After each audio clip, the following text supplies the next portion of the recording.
Hello family members, welcome to my channel Kalyani the home cook. ముందుగా అందరికీ హోలీ పండుగ శుభాకాంక్షలు.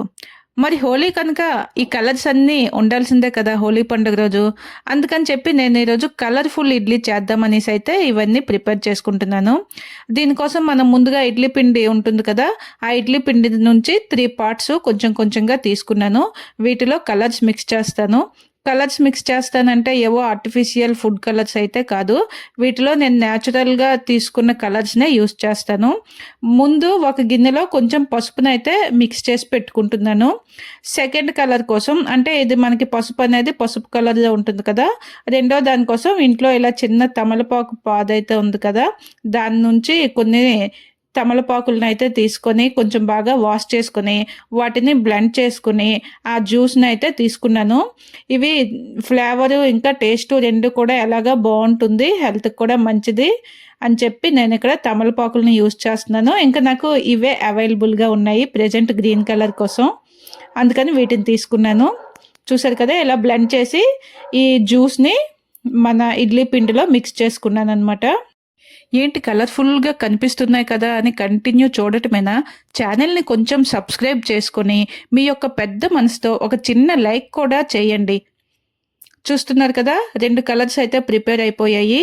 ఇప్పుడు 3వ కలర్ కోసం ఒక బీట్రూట్ని అయితే తీసుకొని దానిని బాగా వాష్ చేసి దాని తొక్కను కూడా తీసేసి గ్రేటర్తో బాగా గ్రేట్ చేసుకొని దాని నుంచి కొంచెమంతా రసాన్ని తీసుకుని దానిని ఇడ్లీ పిండిలో కలుపుకుంటే మనకి 3వ కలర్ కూడా రెడీ అయిపోతుంది. అంతేకాకుండా ఈ బీట్రూట్ ని కర్రీ లాగా జ్యూస్ లాగా తీసుకోవడానికి చాలా మంది ఇష్టపడరు అనమాట.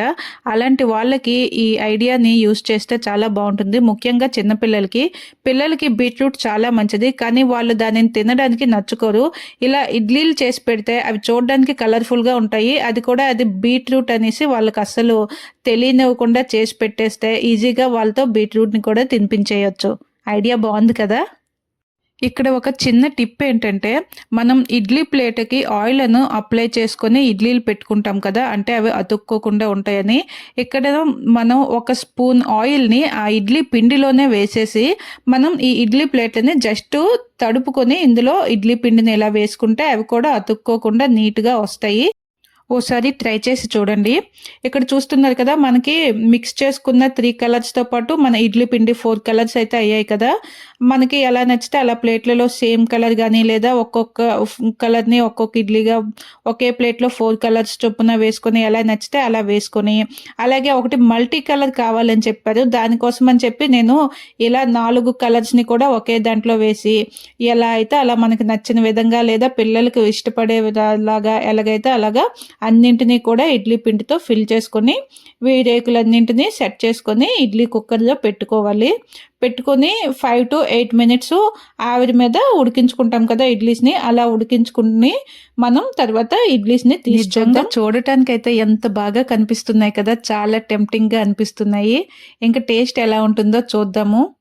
టేస్ట్ కూడాను ఇందులో మనం ఎటువంటి మరీ ఎక్కువ వేరే తెలియని టేస్ట్లు అయితే ఏమీ వేయలేదు, కనుక టేస్ట్ కూడా బాగానే ఉంటుంది అనుకుంటున్నాను. ఇవి కుక్ అయిన తర్వాత ఎలా వస్తాయి, టేస్ట్ ఎలా ఉంటుందో చూద్దాం. చూసారా, 8 minutes తర్వాత ఇవైతే ఇడ్లీ అయితే కుక్ అయిపోయింది. వీటిని ఇప్పుడు బయటికి తీసుకుందాం. నిజంగా కలర్ అయితే బాగా కనిపిస్తుంది. ఇవి చక్కగా కుక్ అయిపోయాయి. తినడానికి కూడా మనకి ఎటువంటి డిఫరెన్స్ అనేది లేదు, ఇడ్లీలానే అనిపిస్తుంది, కలర్లోనే చేంజ్ వచ్చింది. కాకపోతే మనం మల్టీ కలర్ కోసం పెట్టుకున్నదైతే అవి కొంచెం కలర్స్ అన్నీ మిక్స్ అయిపోయి అందులో కలర్స్ అయితే నీట్గా కనిపించట్లేదు. మిగిలినవి కలర్స్ అనేవి కరెక్ట్గా వచ్చాయి. చూసారా, బీట్ వేసుకున్నది, అలాగే ఎల్లో కలరు, అలాగే మన గ్రీన్ కలరు నాకు అనిపిస్తుంది అంటే కొంచెం ఆకులు అనేవి లేతవు కదా, కలర్ అనేవి కొంచెం ఎక్కువ డీప్గా రాలేదు, లైట్గా వచ్చింది. కానీ ఆ గ్రీన్ కలర్ ఇడ్లీ మాత్రం మనకి ఆ తమలపాకు ఫ్లేవర్ అయితే వస్తుంది. ఇది ఈ హోలీ వీడియో అనమాట. మీ అందరికీ కూడా బాగా నచ్చింది కదా, వెంటనే ఒక లైక్ చేసుకొని కళ్యాణి ది హోమ్ కుక్ ఛానల్ని సబ్స్క్రైబ్ చేసుకోండి. Thank you.